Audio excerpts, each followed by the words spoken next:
whamalolonga e whai le asungofua. O se tase o auna le atua. Ai o fura asungofua le iso uleo. Ia saua I lava le whaftai le alii. Ano po, na mai a fo pisi ano po na I whavelave mo. Ia o uta o o whalongo atu. O mantu wa I o so whai a te apololo utino mokua I o vai vai. Ia o tu Faamalosia lo ilunga. O walu lo ilunga whaata. O tu e lo mo utau tala I lo wata. Ia mo utango fetu le mafaufaua ese le lu'i o tala tamale o Paulo le apostolo fai mai o te whaatau I laloina lo nei tino. I put my flesh under. Winga e le tauruman ma lo tino. Whara nei tae ao te ele lima. Ia na e whai taula utu se una whono whale a te ele ono. Au toi palasi lo I lalo toi moe. Ua u whalongo ina fōlele. So le sau war kamale o vai vai. O le la vava o le male tūlanga o le ato o whalong. O no so wha inga flu. Ia, le lau tō vava e toi peo tau 5 I le 10 minute le no tuai mai nei. Ia o tau whai awhi ngau ngā tino male anganga. Ia e vi ia le li. O whaftai ai le tua ia o whapenaan whalonga o tua mau le leo. Ia whaftai le li I le malosi. Tai sau talo le li e mo se leo e fai popti songa e fa tai le li e mo se leo e fai le upu le tua ia fa manulu to foi e pe a sau fa fonga mai mo sau si le mai tatu ai pe tau fa le fe tau le leo nei tai ia vi ia le tua o lo fa pe na ona ia o man tua upu pe se vole le si fa tu pe se masa no fa longo su ia fu su pe se yo o le ungo tamiosa ia vi ia le li Ole tatou mata upu le na tau whai ui tau sanga. Ai le o tau whai ui ua lua maftanga manele. Ole mata upu e fia tala noa I le tai au nei upu whape. Edify one another. Ole tasi le tasi ia edify one another longa winga o e whata ua e au upu ia mana whionga le atua. Ole tasi I le tasi. Ole tasi I le tasi. Aso lo tusi le Roma mta posufa.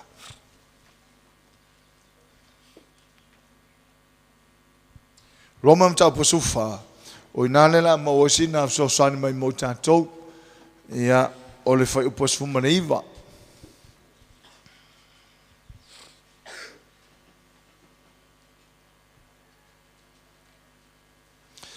A fai o mau fai mai amene.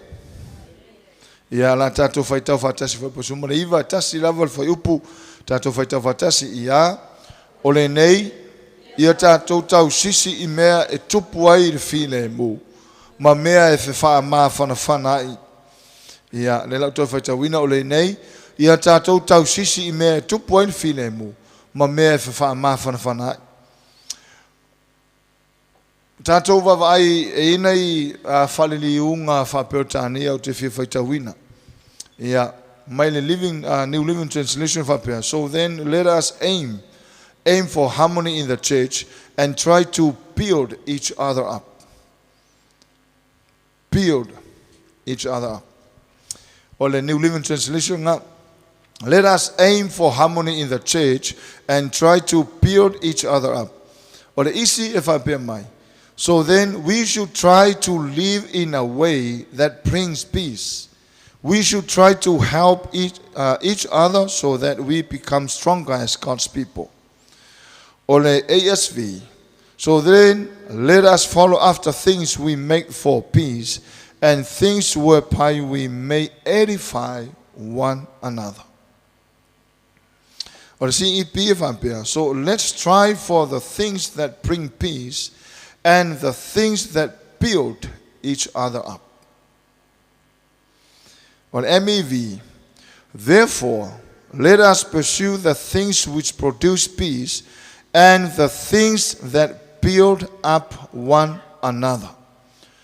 O le whataua e ave I le vao oe ma le vao au ia te oe. O le tasi le tasi. O le assignment piko I sili lea na te lei to tono tuspa ia. O le taumawhai o le tasi e whau le istangata ina ia alua e nunga. O le taumawhai o le istangata I lo la vama le istangata e fau leis tangata ina ia malos. Vava ia tu versions ese mani ngana Peotania. Ele o alu ese ai le ute po le autu o le vaenga o lo tanoi le upo le tua.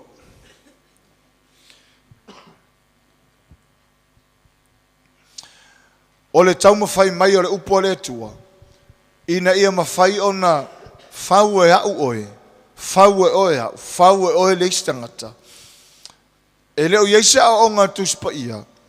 E whaapea mai ai. Ina ia tātou tau mawhai. E whaato i lalo le istangata. E leo yeisa o ngā tuspa ia e whaapea mai. Ina ia tātou tau mawhai e whaangata le isi. La o ngā tuspa ia lo whaapea mai. Ia ta itasi tangata mawava ai isi. I mea isi. Me loe ati na ai le isi. Ai aua ta itasi tangata mawava ai i ana lama mea. O se assignment piko sili lenga ke le. O ngā lo o mata mai lo le ir ki Apollo. Le fatu male mana o ngā le atua mo tātou o lan whanau. A tātou mata il teminei. E whai asi na whanau noa telepe a tātou wawa ai ili teminei. Hallelujah. I le tūlai mai o fe ese inga. Ai o lo o tau mawhai istangata. E whaato i lalo istangata. Tau mawhaile si e whaile tala ina ia whaamuta i lea. Tau mawhaile si e whaisa tonga fiti ina ia whaamuta i lis. I le tātou maule na whai tau ana nei o le whata oto lea le na whai tau ana nei. So ka ngai su e aku le maule na whai tau ana nei tātou whata oto e tolu. A voile le mauala o wa aile le whai tau maa nei ane. I le whai upu e lusu ma le iwa. Whai mai. Awane e whai tonga fiti e leanga i le lutu tua oi. A au i o lo o nofo whaatala no whaatasi ma oi. I to tonu le o onga na whianga pa ia le atua. O le tāua i o le lua vā ma le istangata. Tāua i o le tātou vāno nofo. Tāua i o le vāo tātou isi tua oi, ma isi tua oi. O le isi ainga i le isi ainga. I to tonu la o le kalesia Roma. Na tusi whapeto i aina apostolo. Hallelujah. Ona o le mata upu le. O le mata upu i me ai, ma me inu. Ia o lo o fe whaasala i ai tangata o lo whapea mai. O me ia sāna ai, o me ia tangana ai. O me ia tangana inu, o me ia le tauna inu. Eina le tala la apostolo na e whaia ina. Whai mai o le malo le atua le o mea aipo o mea inu. A o le ami o tonu, ma le file mu. Ma le oli le ngang pa ia. O le mata upu a tona le sumar wha. O lo o whaata tau i mea ai. E o lo o tua i a isi e whaasana i a isi istangata i mea le tauna ai. Ai wo pikia mai ia le whai upura sumar iwa. Ina ia whai ma Faamalosia au mo tātou la ingo le tua. O tātou wanga atu whai ungo ne tau sanga. Tātou toi tū foi ma toi tepanga i tua. Pe yeise tasi na tātou tau ma whai e peer up. Pe sa yeise tasi na e tau ma whai mben tātou tau ma whai. E whaamafana whana. A whafonga nei le mauro whapea mai. Tau sisi me tupo file mu. O lau ingo le upu tau sisi. Ia tatai pe tau lai tātou vai. Na o mea mau file mu. Ia a ngai tātou ai tau o me mau file mu oisi tangata. E tau mo whai ala tau o le vevesi. O le vevesi. E le tau mo whai e maise me e mau oise file mu. Ai tau mo whai e whaise me ia tupo oise vevesi. Ale maa ngai e o la ongo la whiong pa ia le tua. Whai mai. Ia tau sisi. Tau sisi me tupu ai le file mu. Nei tau sanga. Sa ina ngona ina lo file mu nei tau sanga. Sa ina ngona ina tātou i eise me fole sa vā i le fonga vā mas testangat. Ia, pe sa i eise fete ina inga mas testangat. Ale mana i o le whamanatu o le whiong pa ia le atua. O le nei, ia tātou tau mawhai, ia tātou tau sisi me e tupu ai le file mu. Ma mea e fe whaamawhanawhana ia. Te lo tono la inga o le atua. Nga paua ia o mea o lo o whina ngalo i le atua mo tātou. Tu tonu o lotu, e le o maua se fe whaamawhanawhana i tonu e kānesia. Ai o le tāua le upo le tua mō tātou lava mafutanga. Ia tātou lang a o nei na tupu me leo lo whaamawhanawhana i nesi, por tātou tamwhai e toso mai me whaamawhanawhana i tātou, por tātou tamwhai au mai ni vaenga ina ia tupu e while mu, o se a inga manuia lava le na ainga. A tu mai le tono le lotu, o se lotu manuia, lotu whaarawhani, lotu e iai le atua, lotu ai mane atua, wa tele lotu le atu whafole atua. Moni lava la tau le atua le whapea a tau lo le atua ia ona iei leo le atua tonu o lotu ai o le tāua leo le vahenga tāua leo o toi whamanatu mai moha uma oe o le tātou assignment le taun whaawa o lea tau sisi me tupur while mu tau sisi me e loe ati na elis te lo le vahenga tāua le sisi le sila tangata na uta whatafa sisi le iei o lau assignment o le pio o tangata na o le tātou ngā luenga o le whau o le tangata lea. Whamai le tala tuspa ia, whamai le whapeo tānia lea, in a New Living Translation, whamai, let us aim, o kako aim, let us melo aim, e kako last tātou whamoi moi. Let us aim for harmony in the church and try to build each other up. O le file mu ia iai to tono le kalesia, mai a tātou ngā lue whatasi e whau leisi. Whau leisi tangata ia malos. Faules tangata ia matua whaleanganga. Ati nae les tangata. Ina ia mawhaion tātou wawai. A whai o les tangata o lai maua lungalo na levo le ola whaleanganga. O na tau mawhai lea. Ina ia faules tangata ina ia tūlai mai. O le whanau noanga ri taimi nei i le telo tangata. O loo tau mawhai lava ina ia tau wa ea toa ilunga lesim tau mawhai atu le ola whaleanganga. Ai tuua isi la. A le tāua leo rea o onga upo le atua mō tātou. A tātou wawa ai le mele tau mawhai paulo e vali mai. O loo tau mawhai paulo e vali mai le ata o se fale. Fauina o se fale. O le tau vali mai e paulo le ata le. O le fauina o se fale. Mai o te mana o fōre le whaamamana mai ina tātou le tino kerisa ma se fōre tātou ai ngalo mai mō mai.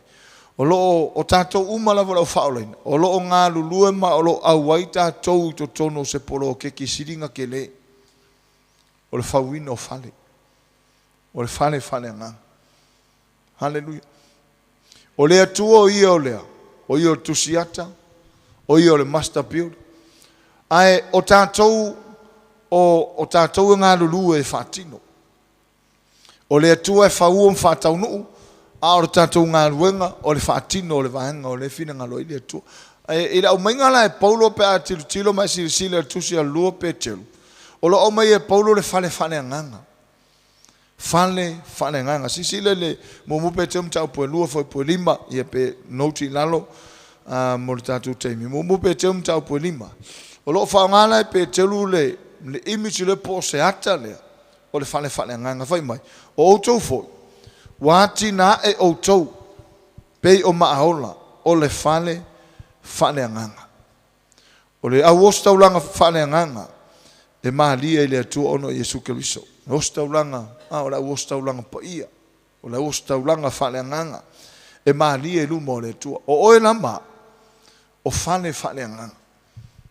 Whale nganga. O le atua o i o tusiata. Architecti le atua. Ko e pira le atua. Ai o tātou, e ire tātou matawha i o i e whai. E le mawhai o na o musu i le tūlea. Ai sau le atua whau o Faamalosia. E le mwhai na o vai le tūlea le ola whalenga. Ai sau le atua whau o Faamalosia. Le ai e tapena le atua le stangata e sau o Faamalosia. A tātou mata foila le ata le vali mai le apostolo Paulo le kanesia le.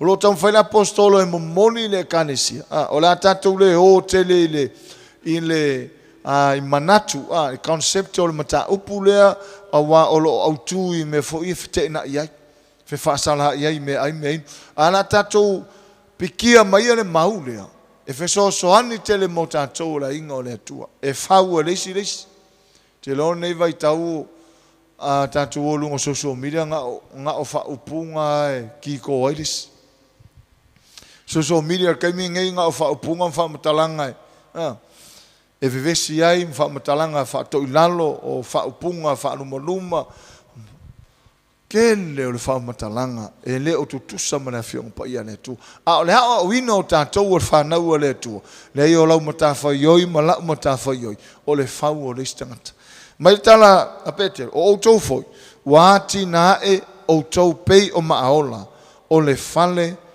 whaleanganga o le au taulanga whaleanga e mālia i le atua ono o Yesu Keriso te lo tātou umalau o le mea sili o le tau o lo tātou au wai tonu o le whauina o le polo keki le tau o le building project longa winga o le ngā ruanga ua whai malau ngā ruanga e le so ngā ruanga tau o le whaiwhi au say amen whātalo whalau tua e mai whai ai e ngā rua umata ua i le polo keki le o le polo keki o le whauinga o tangata whau tangata ina e mālosi whau tangata ina ia tūlai mai o tangata mātutua e pei au mātua vā mātua whanau o le ngā ruanga mātua o le whau whanau e hao le upu e tuu iai le upu e hao mwhātontonu whātontonu iu on tātou vavai o mātutua mātama maima popoto i mea I le tūla whale nganga, I le whauina o tātou nganga. A wā o tātou nganga, o whale nganga. E a o wina la tātou, ina e mawhai o na tātou wa, ngā lulua e le whauina o whale. Ngā lua le stala vou, e whau le stala vou. Ia lona winga le tauna maua I tupulanga tala vou, me le o le whale nganga, le stala vou, a tupulanga tala vou. Ele enfantula I me lista la vou e a kasanga sanga fasilainga fo le lunga o Facebook e faaleanga tu e lista ngata pe tu e lista ngata ilano a ta hua I o le mele o le whamao ningo le mele o no tala polu mai tausisi me tu porfile mu o ka se maanga I o le mea a whai o tatu a inga nei o se a inga file mu aisea e tatu tausisi me tau lai tatu wa ai malau sisila malau wa ai I me ona tu lai mai file e o ai lai tono a hinga tau sisi me tu por file mu o isi a hinga ele o file mu e vevesi le au e vevesi le po e vevesi la wauli e vevesi fo il kae o la sa a o le matango fio le a hinga o le atua o le tau sisi me tu por file mu fa afetai le atua I o tātou mamalama o lo tātou ngā lue fa atasi le whauina o tangata o lau tala le masa na fa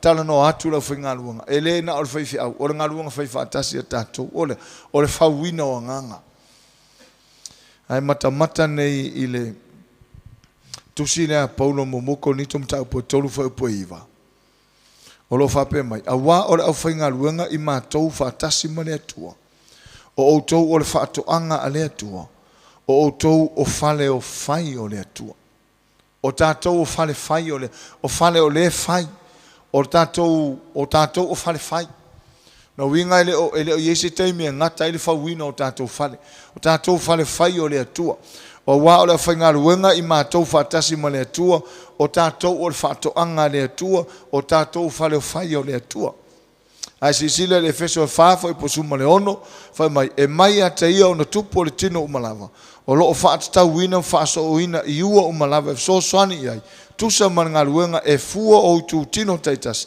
ia iu ina ati na ele tino ia lava ile alofa o le atua na te whaatino ina ma whauina ma Faamalosia I tātou a o le tātou ngā ruenga o le tātou fesoa sohani e whautanga taela le upo le atua e ila upa te whai e ila wahenga e whai mana tua le tala le poto Solomona I le whata o te losu ma le fitu o le whai upo su fitu whapewa Samoa e maa aile ua mea I le ua mea e maa aile ua mea I le ua mea e whaapea foi ona wha whana o tangata I lana wo o le wahenga tele ale a tātou e whai le tino ke riso ma le tātou ainga o le tātou assignment e le lava e whau e a fio mai lava Yesu o le tātou ngā ruenga e whai o le tātou whitangofia e whau le istangata tātou e whaamawhana le istangata e mana ia lao le tala le poto Solomona whai mai e maa aile ua mea o te loa masani u ma tātou mo le whaola whanua fōlini mo le anga ese E le mawhaina maaile anga ese se longa ua iai se isi ua mea whaamaia le anga ese. E le masa ne tātou le tūlanga wha Samoa e a mai le whaila foi le po le whaili po le ili. A mai e whaamata ai. A le aila le si le ili. E le maaile le plate lea. A whai mai whātusa al poto. E whaapenga umaranga ioia le stangata ila na wo. A le aile stangata e le mawhanawhana le si. O le talana tu spai e maaile ua mele ua mea. E whaapea foi mawhanawhana o tangata ila na wo. O le ena i violo whaapea mai. As iron sharpens iron, so one person sharpens another. Ile tātou wāwhenga iai ma le tātou matamata le whionga pa ia le atua. O le te lei o lau ngā ruenga e whai, o le te lei o lau assignment e whai. O le ana tātou ngā ruenga e whai i leistangat, wha maai. Wha maai leistangat. O le ua mea e maai ona o le ua mea. E tau fwoi na whai tā ua mea e wha maai a lesi ua mea. O tātou matamata i whānau ma le wha atusa le poto. Whai mai pei o u whanawhana. Whātusa fwoi la tātou le ua mea. E whaapena umano maaile ua mea pe a wha maai e leisi ua mea. E whaapena fwoi le ata o tātou le au keusiano. O le ata manino le o tātou, o lea. O le wha maai e leisi ua mea. Ai le o lea. Ne o le wha maka kupa e leisi ua mea. Whai lo tua oi o le kinga inga ka wha maai o e. A ulai lo ange wha maai oi ke re koe maai. Ia koe whai ai, walawa ia ngā maai. O la ova maai fo ia le whanga. Praise the Lord. Hallelujah.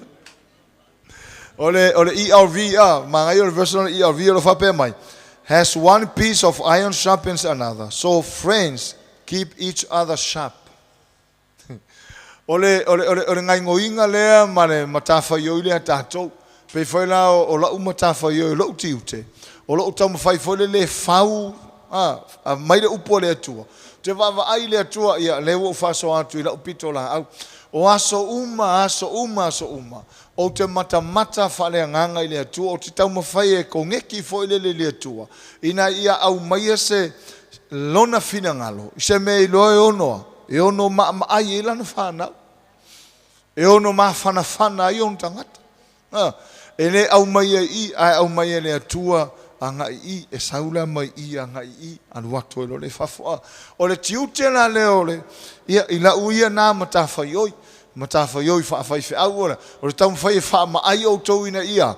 Mwhai ona wha maai i stangata le. E pei ala o le onga le o mai le whianga pa ia le atu. O le whanau noanga o le to o tele o tangata. E le usosoane wha maai leis. A le usosoane wha omi le mua le ilalo. Ai maisi aka mafo ia le ilewanga wha o lainga wa kungo pewa waweanga maai. Wawai aku lo markangaka le ua mea le ua lewanga e. Ai le koe mai wafiwa ili le maai. Pe wa makanga oso foi le langona, foi le vape o. Pe fia poko le ni ile. Fia poko le levanga sauva kula vave la faisi ngo sausa. Ale malie ua vavenga mai le ile. Vavenga mai le ua mele. Onga ole upo le atua. Te lo nga ruanga te le tatou e fai. Fa fetai le atua, moli fa fetai le utala. Mori whaftai lau tāla i ona o le ngā ruanga whai la tau sanga ia ta te whai tete se tala e tala noa tuai ona e lae whafonga le atua whafonga le atua mea uma o ia e haluanga ia ele credit ai o le whawhetai lawa ia ona o te iloa maulanga ona i tele i o nganga sa mwhaun whamawhanawhana ina ngā ruanga whatalai ia le ngata foi leo tato uma teito tasi te lo tatu ngā ruanga le whai o le whau o le stangat ai wawa ai atu tau vai lesi ia te e lo na whale Faamalosia whaaka ia kukua kule e mua masinga ili maai vole le koe wha maai na kiki ai to e Faamalosia to e whamawhanawhana ona ole whametala la apostol tau sisi me tu perfile mu ia mai e whapena ona ma me foi le tupu ai le whamawhanawhana ole vaenga le masani no tala no iai a mawhanawhana lo wanganga o na iloa lea o le lei o le atua. E le iloa se mawhtanga saia i le atua pe a tatou ta apele mawhanawhana se loto stangata. Ai, o se taimi lava ya nga i le tangata e luna maota malona lawa ua wha mawhanawhana i o na iloa le inale le lei sa au ai le atua i tatou mawhtanga. I le talala le poto solo mona, o lo whapea mai ai. E tā ua i o lea, o le whaama ai e listangata, o listangata. O le tātou matawhai oi lea ina ia māmalama i tino ke riso male a inga o lea tua. Lei o le tātou ngā luenga, o lea, o le whaama whanawhana o listangata. Ai leo lea, ai leo le whaasala. Me le tati whanau no ia pea ta wata mata atu niso tangata whaolai. Ia, vi ia lea tua. Hallelujah. Tātou wawa aianga i lea whionga lea li i mana na tala no mai. Mana o mia tātou whawina o tangata. E pei o na maama ai o le ua mea e leisi ua mea e whape na foi o na maama ai o tangata. Wha mawhanawhana o tangata i lana wo. O lau ngā luenga, o le wha mawhanawhana. O lau ngā luenga, o le wha mawhanawhana. Ia e langona ina lo fia. Ia e langona ina lo ori. Ia e langona ina e te toi fia awai, e te toi fia mafuta. E te langona ina foi. Le vaa oe ma lesta ngata. Ki lia i o mea E te fia va ai iai, e te fia mata iai, te fia whatalofo i lona lima. E te fia smile iai, e te fia haki iai. E te fia tala no iai. Ona o nai te sira fia, le te leo le ngā luenga o lai fai. Fa mai la tala le poto Solomona i le whatauto le lusu marifitu. E maama ai le ua mea i le ua mea. Whapea foi o na whaamawhanawhana o le tangata i lana wō. Ai, sisila le wheso matau pue wha. Mana i le maune e so soane mai mo tātou. Whai mai whai posuma tasi. Na ia tu ina mai foi nisi e fai ma apostolo, o isi foi e fai ma perfetta, o isi foi e fola le tana le lei, o isi foi e fai ma leo, ia po fai fiau, a tō hao, po fai ngā onga. O le fivefold ministry lea, i to tono le ngā luenga lea tua. Saulo le fai pusuma le lua, a tato wawai fai pusuma tas. O lo o tau mai e whai pusuma le lua le mafuanga o le au mai o mei e lima. Whai mai whai pusuma le lua. Ina ia wha ato toa ina ai le au pa ia. Lātou te whai ei ngā ruanga a au auna. Ia tina e ai le tino o ke riso. A tina e. Vai. E lei au mai a fua la apostolo. E lei au mai a fua perfetta. E lei au mai a fua le whai evangalia. E lei au mai a fua le whai whiau. E lei au mai a fua le whai a aunga. Nā lana au mai le lima lea. Ina ia, ma whai o na wha ato o toa ina i le tino ke riso. Whai o na ngalua le apostolo e wha mawhanawhana, whai na ngalua perfetta moni whiau, whai na ngalua le whai evangalia, whai na ngalua le whai whiau, whai na ngalua le whai aonga. O le eimo le lima lea, wha ato o toa i le au pa ia. A o na ato o toa le au pa ia, le anga luenga e whai le au pa ia. Ia e whai le au nanga le ati nae. Ati nae mai, ati nae le tino o ke riso. E pio le tino o ke riso. O le lima na lea, o le tāua lea, o le ngaluenga lea, o le pio ni tau mwhai whamatala mai. E ngā lulua i me tupu ai le whaamawhanawhana. E ngā lulua i ne i mawhain whaamawhanawhana le istangata. Le whalaua o mai le lima lea, o le fivefold ministry gifti le tono ngaluenga. Ina ia ati nae tino ke riso, o le tātou ngaluenga lea. Ati nae tino ke riso. Le lau a mai le si ofisa le o le whai whiau. O le whai evangelia. O le perfetta. O le apostolo. O le whai aonga. Mea la ia lima. E a mai e ati na e tino ke riso. O le ngā luenga e whai e wha ato o toa. E la unga le upo le atua. E tau le upo le atua. Ina ia ato o toa ai le tino ke riso. O le tino ke riso so sangata lava. Aona na ato o toa. Ona ati na e lo leo tato. Whai mai. Ina ia ato o toa, wha ato o toa ina ile au pa ia. Lātou te whai ei ngā ruanga, e se au pa ia. E taru mai lima le au pa ia. Le are ngā ruanga le fivefold ministry lea, wha ato o toa le au pa ia. La ngaluanga la upa ia le pe o nga tūlai mai lunga. La tautea atina e le tino Keriso. O le tatu ngaluanga fai tasi la. E o mai le lima lea. O le specific mai me alofa ia lima. E o mai e fau ma fa ato o toa la upa ia. O la upa ia so stangata lava o talia Yesu ave manim faol. Ao na ato o toa la upa ia lea. O na o mai la upa ia le fai le ngaluanga lea au auna. O le atina e o le tino Keriso. Le la ia ile ka tatu ngaluanga le fai. E atina e oe nei stangata. E atina e au oe. E atina e oe a. E tai tono mana amia fo fai fe aule. Mana amia fo fai fe aule. So swant. Ele me fai tu fa maunga sis. Ja. E mana amia fo fai fe aula. Ja, le fai mele le fai unga mau. La tote fai e ngaluanga a au auna. Ia atina e ai le tino o Keriso. Fai soma tolu. Se ia tātou o atu o i tātou uma lava. Ma le loto ngā tasi le whātotua. Ma le lo le lei o le alo le atua. Ina ia fai matangata matua ia o i le fua o le ua matua. E tatau ma le tumu o Keriso sufa. Ina ia le toe tamani ni i tātou lo whelafo ina e peo pe au. Ma ave ina i matangi umalava. O mata upu pepelo tangata i tonga fiti leanga wa saunia e whaase ai. O leisi le vaenga tā hua lava. E alai ona tātou ngā lulu e whautangata.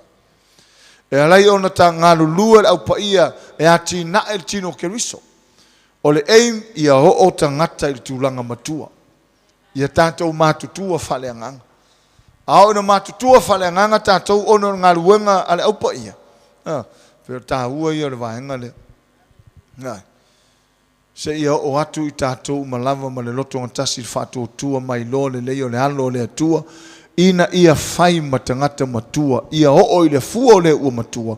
E tatau maritumo Keriso ina ia le tō tama ni i tātou. Vai o lisi la le vai ngatau o tātou ngā ruanga le fai o le fau o lisi tangata. A e fau tua o lisi tangata le upo le atua. Pe te tamu fai ati na e lisi tangata le upo le atua. Ia o ila le fai mai ina ia le tō tama ni. O tau maua mai ngā ruanga tātou e fai. Te leo ke usiano la e tamani. E leo matua. Ai mana o mia lea. Ina ia fau, ina ia ho'o i le fuo tangata matua. Ina ia le toi tamani ni. Te loe lo le ia ke usiano la e tamani. Na e mosia. Tama mosi a ngangana na leo whai ngō whina mala mai tātou nei teim. Tama matuma, tama mosi. Atu pulang. Tama mosi la. E lo le ia la ke usiano mosi tama itala ia keva. Ia ika le ko ai se langa lai mosi ele i longa matua a tangata o tama matu e fiu ko nga kala kamanga e alu ka mu foi le kai alu me ango le kai o tama matu langa o ke siano matua la lena e le tai o matua fale ai ole au tu ia mal fina ngalo le to ia tato o mai lunga le level tangata matua e o le tele o famania nga lai lunga le level na tangata matua fale nga ai o lalo i mele o tamani. O fa fonga i le tala tuspai. Ina ia le to tamani i tātou la fera fo ina. Mai. Ina ia le to tamani ni i tātou o lo fera fo ina e peo pe au. Ma fe avea ina i matangi umalava o mata upu vai. O le mamo mata upu pepelo i e saune. O saua o le tala inga i fe la mamo le matangi fo e pe au la fera fo ina. Fa pe na mamo le tangata la e ele i matua fa le ngang. Sau le tala inga i hanuai. Sau le tala inga i hanuai. Sau le tala inga i savani ai. Pero savani le lango lango le Hamas.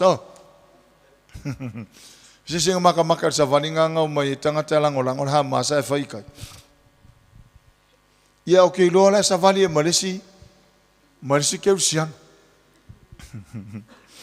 O ia o le media tanto a ongane. O whano no wawai atu. E a foi. Na o fua Palestina ma fua Hamas lai sava vale e support ai tangata e support ia ai fai mai le matalanga e Hamas supporters ia ma fua Palestina ai le se fua Israel ia talo ile li e ina si uso a fai au na vala au mai te mai pasta mo so vo no e sa fastato poca la me count ile me leo wa fai kusa ia tato ele o mama lama tangata ile winga upu Hamas a le uta mo fai na ngolango pe foringa mai fo le ia la ele le a pe pe se kala fu fa pe pe manga ye fu akalu lango pe ka uku ai o le waka lango ile me se le fa ya a tatu vava ai pe o le winga ta fa no ya te lo la ke usiano inisio la uso ke usiano mai la tu lango ya Israel wala umel va sonteni mai ya e mo se ava noe fai statu poka lame pe fai statu savali mo Israel o te loa sau moku ia lango mensu ia lango ya Israel ia ronga foi e pe kia vongo e sau fai se poka lame lungo social media ia lungo le TV e kaunta ile mele ua fai ku ia le lau saungia ku ai so va vai ku le ripo la ko inga me ka un fai ai ona ile taunta tu lango ina ia ini mea ele o tala fea ngai male a fionga pa ia le atua o foi na fauina o tangata ele tau on tatou fauina nganga ini mea ele o iai to tono la fionga pa ia le atua o le fauina lava i o nganga e fau ile upo le atua wa mafona tau le tala le mele ona le fau po su falo fa pe mai ina ia le to tamane ni i tatou o lo o felafo ina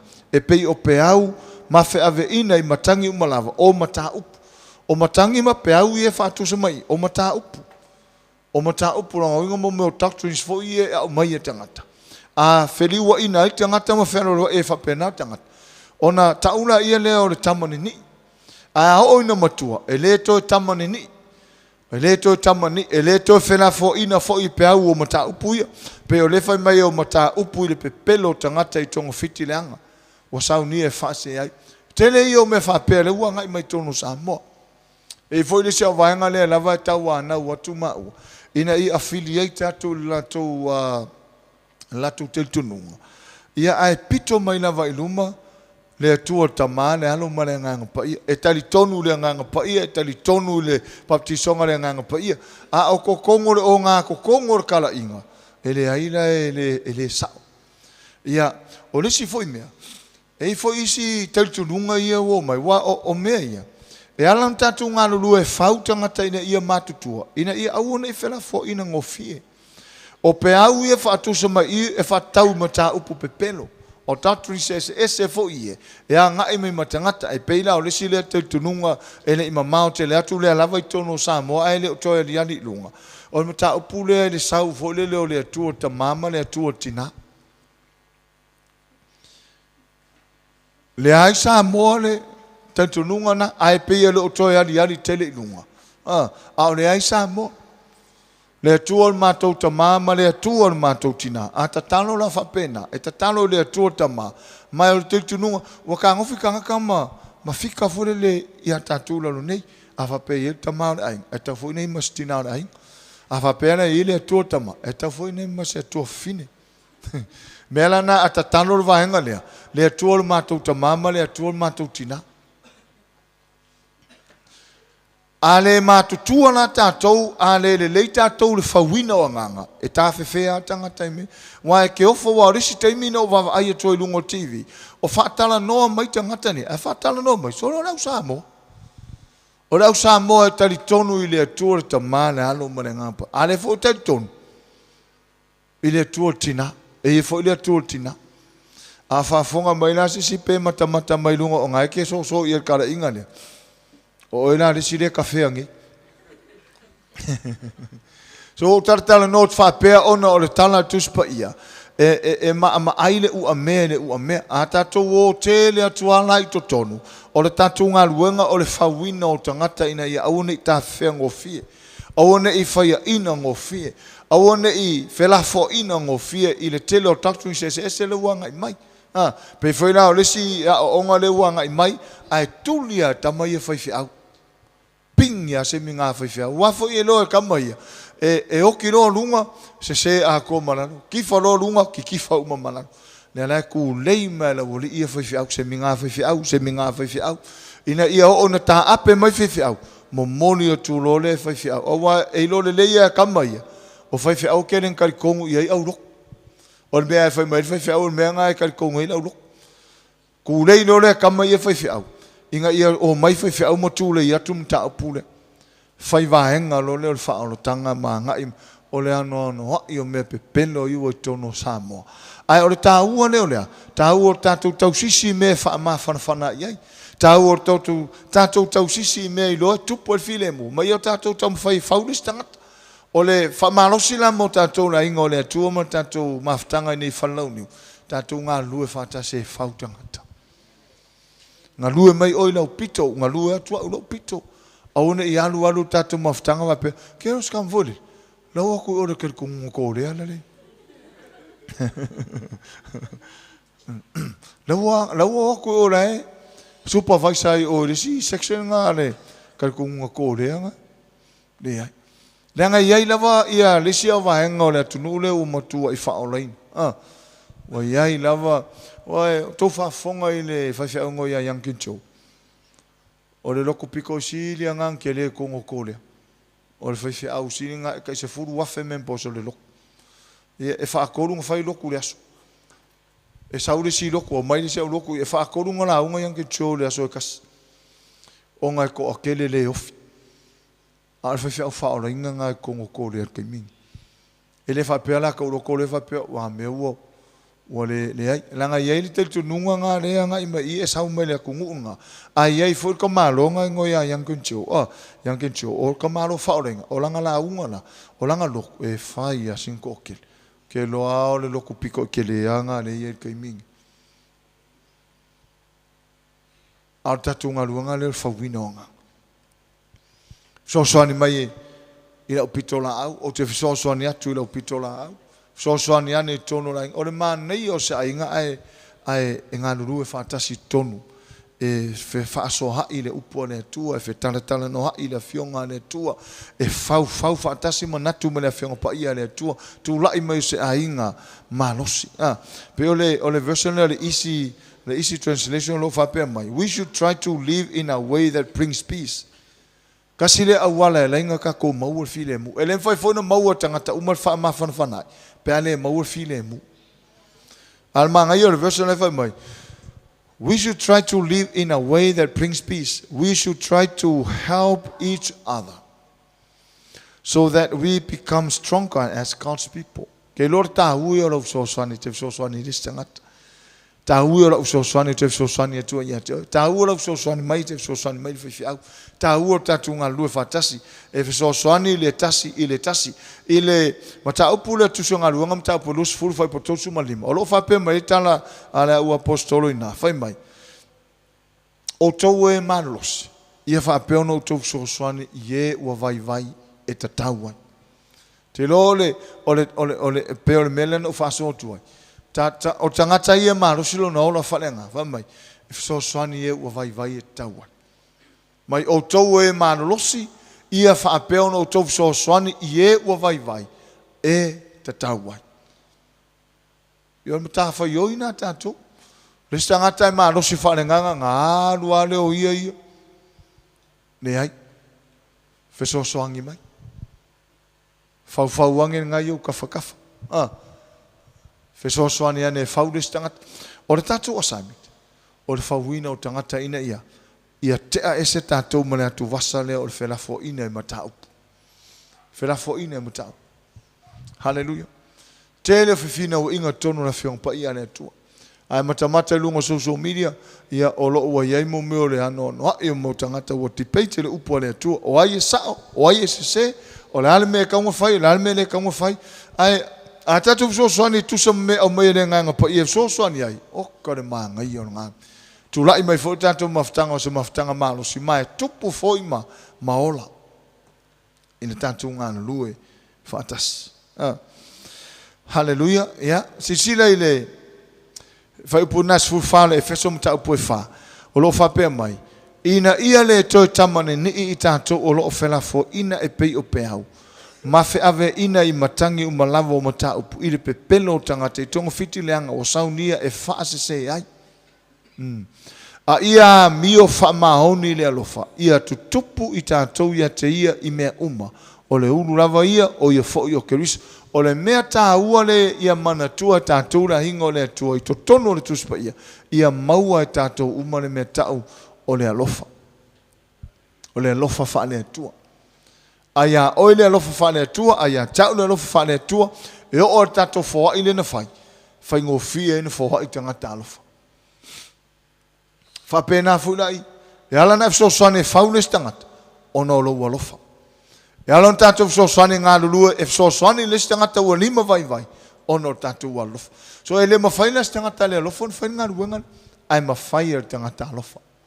So tangata alofa, e whaina na whaia ngā ruengan lo Faamalosia. E whaina whaia ngā ruengan lo whaia, e whaina ia whaia ngā ruengan lo Faamawhanawhan. Ia, man melo mta apua, o mai nei lo ulotole, tala folele ya ha manu ha manu male ia ma to ino mo te kai I tonga fiti ma mea uma mana tua so se mea e faina e lafi mai kore mea sao mea uma I e fai e tau mo fai lava ia ha manu e fai lava se mea ina ia ai ese mea la e mea inga ia ma le mea le tau mo fai mai tangata o lea tua ia le tau te mamara ma uma le tala o lana tonga fiti te lea na fai toe te lea se afianga o lono soifua ngā afia. E leo so soane e pio tangata lea. Ai so soane ina ia tamu whai whaato ilano tangata lea. A la siri ifo fonga o lea tua. O le tau te mamala maritala o lea e aranga ngana fole. O le la auanga whawhau e. E ha man. Ia. O le la afuenga koe kaua ia. Ha man. Ha manu o le tangata lea au au nare tupu ia a o na manu o le pela. Ha manu la le ne whai tonga fiti. E le itamu whai ina ia ha e lunga lea tangata mu tamu whai ina ia wala wailo le le ia le vau muro te kai anga i le tupu. Ia ale utamu whai se me to ilalo hai. Te loe le o sea o onga le leilea mo le au ke usiano. A whafafonga mai foi pe mai mo mai lunga o tātou tū lau nei. Se ke usiano whaola ina. Ai o lona lea mana onga a awane ia I lunga risi. Ma nei ai o tala le sto ina nana whai. O le tai le lei. E na te le vai e tangata. Ai na tamu whai a toso mai tangata ina ia tūwha atas. So tai le leia. E na te whaua tangata ina ia tūlai mai o isi fo I tai le lei lumana. Te lo tono tuspa ia I le vao le tai au malona so atau. O mea nei a tātou I tua ia maanga whaatangata taua I tutono Israel. So se tai au, e yeilo na so atau. Ama pera, e le ampera ale tai au. O lea onga lai tono tuspa ia.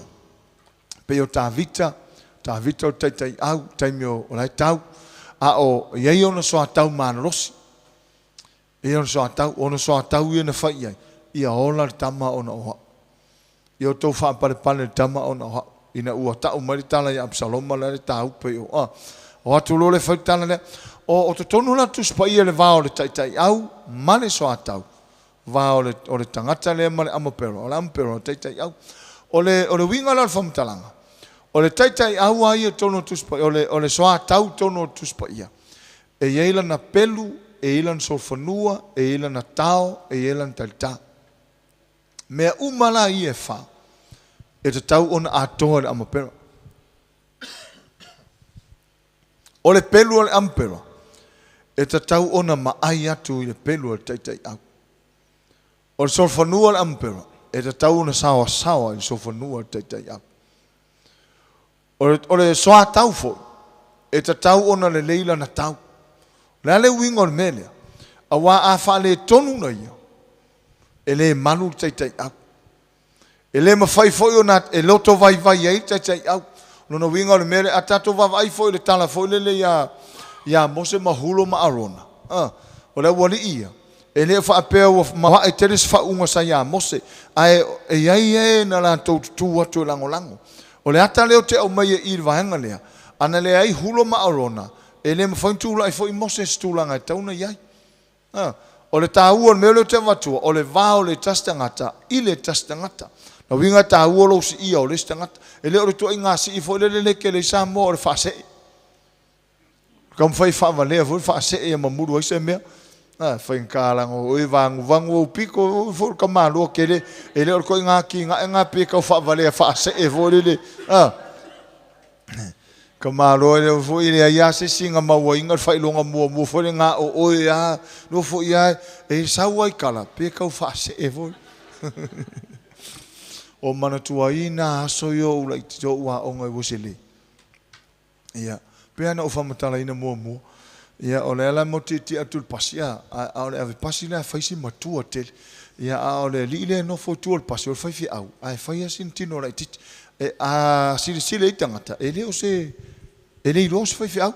Ai kele me le kiki fo le ko kingo la kiki. Ia alu ala pasi mo ko. Ala sa fo ala ka mare ko le pasi. Ala ko la ko o kurisi piko va americana le li le ko pasi. E keeping ei. Ia. O le pasi le ma kwa sao e keeping ia pasi o ko fa se e ko fa penga ia ala ko ma ko la ma ko ke ska ma lo pasi le ma sangi ko nga fa longo nga lo ko fa ka fa lo pasi ai la fa pe e se pasi se e ngof nga fa ka fa lo pasi ku nga lo lunga ma le pasi ia poro ma le kaulo ma le pore ile nga fa se e walu le pasi walu ai fako ai le po inga ka ui o le fai fi au ngai po mo ke vava ai mai le po wa ku le fonga le ai so le winga fa mtalanga fo le ele o ko inga si ai lunga ni ska si fo pe ka fa se ya e ke fa pe se si ai pe pelo la kana fa e o le me wa ma tu ma lo la si au na ya o aso ai masalo po le fa se lau Iva fitu a lautea onga wose le nante valu fitu le valu tasi iva valu fitu ya o le winga famtalanga ele o to inga si ina si ia ilunga le stangata o le atale na vali mai e hulo ma arona o le tango fisa o ilima si ilunga ina ia malos vai o le si ilenga si ia si lo lunga limo mose le to pepelo le to paula lo le to fa ina lo le malo le tua le nu le tua e fa pena foi le tu le tom fai vali atua o lo tom fai e fa malo si le stangat e le ko fa ingai o lo tanto tom fai a tina le stangat e le ko fa ingai amen pena o le hata na o le tom fai vali atu tai nei o le mata fai u malava tanto e tanto te nga lu e fai ina ia se itia lunga les tangata tato wava ai o fae ina les tangata vi ia le atu e to inga me folele alu ua e risi vai kaiminga sa wa fa nga ina folele tu lo ola ia sa ulole ri nga avea un fa o tangata vai angane ia ore ku sa lo wa anu le nga avea un fa o tanga ia ma faila na tala vole angane inga ia ele fa pea ranga ia nga avea un fa o kang ku sa le o kam fai vole ko kam fai ka o ku le tula nga lu nga sa fai ai le fa pena na tato fa uos tangata ai tato mata tu ma losim tu la mai wa ve ke siano matua vi ia le atua vi ia le atua fa nga ina tato umai le atua me folana o mal temine taua ia le la tato wanga tui vai tau pati ma vai tau o me ila ma vai tau tafaonga mpapa kiu mtafanga ia ma fa mangu yanga fole le kai kasi mar kai lua mar afaipu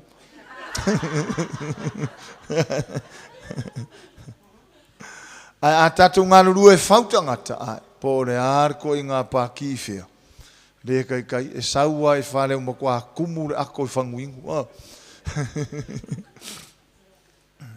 ia vi ia le tu te lor ta huana o tatu le la tatu wanga tu ia tu malosia ia tau tu na ia patina la fai o to finga luenga ia tau tu na le upu le tu vai le ka ke fau e alura tangata le ia ma kwa iola ilo no loto le ai mai se amatanga lunga te tele fu il malo e se pa ki le section e se pa ki le vainga e se pa ki le vainga ele fai ina il fana malosia le tu se amen fatalo fo le stanga te malos le stanga te malos amen ta ua ia o tatou o fale nganga tatou o fale nganga ai fo le mele ma e fai ngofinga pa u tanga tau le tu pe ho me o ngala ua free la ko ai mai fo ka ko me pingi fo ska ko me fa pe ai ese la le fai ngavo le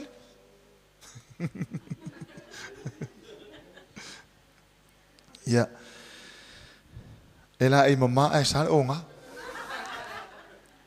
Ia le to la tato assignment le ia la langi nei fau le stangata fa ma fana le stangata tato wo uma tau la il tato vai me e tupu file mo te loa masano ta ua tala ia I lungo social media so se au lotu fe ai nai ele o ia se file mo so se e kale sia fe la matai ele o ia se file mo so se au lotu fai kengi ele o ia se file mo a o le kale sia tau sisi me ma wai file mo o le vi inga na o le tua a to ai male maftanga e tau mawhai e tau sisi me tupu e wha mawhanawhana te loa aho na tupu melea e saule sino na whane lai whane o seki leilo na mawhawhau o le po ise meo pono tia ili mawhawhau pe malamanga kai au o ise meo whafo se uos whaim a e sau I maua koe mawhawhau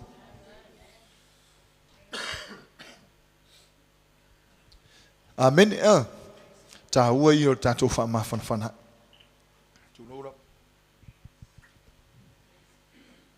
ta ua lo tanga Faamalosia le tangata ai po la sa le sia la ma mafalo no mafo sio na hinga ma mafalo no mafo se me ta le sua pe ma mafalo no mafo langa wo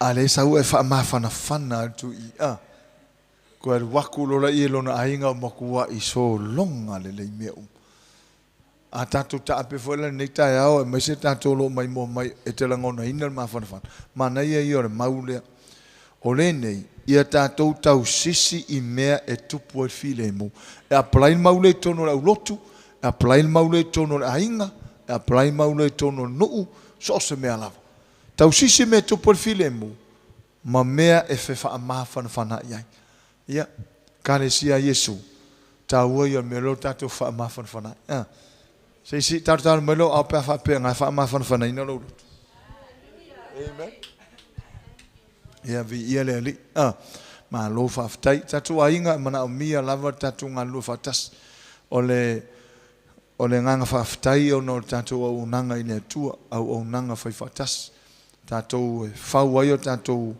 ainga fa waile ainga o le tua fa waio tatu fa nau ia a me se lava tatu o langa te to tas fa mai tala le poto e mama aile ua mea e fa pea foi fa ma fa no tangata na wo a plaila maule tono tatu ainga ia e fa pe na e so so ni mai ma wo se manatu fi au e so so ni foi fi au e ma wo so fi ngalo ma ia fe fa so ani ya itato fe fa so ha itato ina ia ma wo so tatu manatu wa te tari tonu mai telo e kanesia wo le to lotu istangata on o isi lava tangata ele si ainga na no walu e fa ma fana ia tasia tala to ina vai mai se I longa wo le ko va ai kanga ko ngoloku ko wa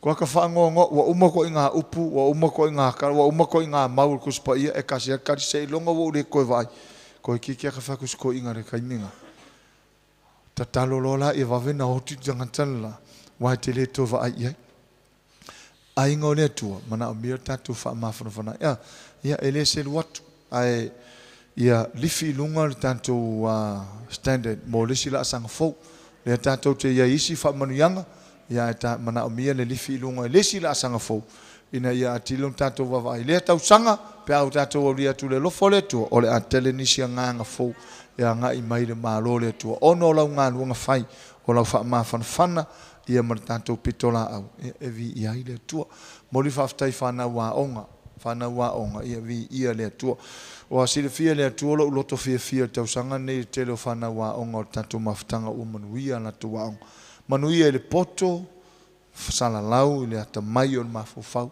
o no fa ona tanga e fa ona tanga ta wanto ya ta mai on tanga o ia vai tau e pe mafofau me fole ia ile stanga ta fole le ta o va ai na vai tai fa ola ina lo le to avelo to mai tina onga fa mai se onga sa Yesu ka yao o mena tu o ma tu ana tamit ele io al fa yao ai le to fio mai la va Yesu on mena wo tu pu ina fa na o mo ai murmuri ai matu ma fu mai le maunga o le vele a onga langa wala ta mai Yesu ia fa ftai le tu o le wa va ia tu ia fa mole tato uma ia fa mau fa ilonga ina I tau sanga nei e mana o mia le fa ho o mo to suafa ia mo to fa I fai fi au.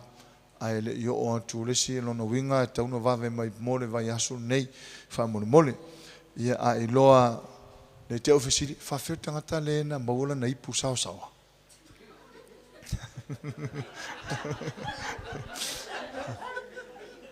Nga winga se fa punga foi best player o por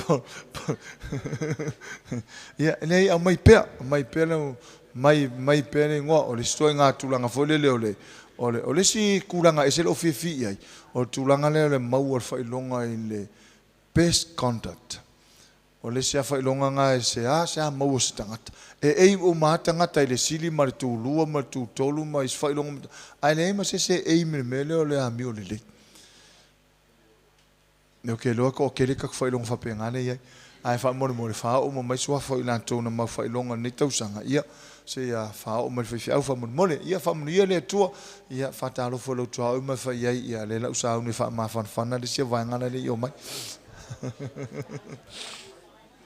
amen fa mo ia tele le tua sta tua inga ia talo mo le tanto po kala fa u ni tausanga ia ngana le mai le ia tanto uma ia tanto mo se ki si masi fia sta usang fo manuia ia o te loa e se fo tatu la ngona ne vai tau wow mo toso mai termine la ngono kisimas ia e tapulo le lofo le lia mo sta to maftanga fia ia Faamalosia tato ainga ia faina tu lai mai mo fai wino tato maftanga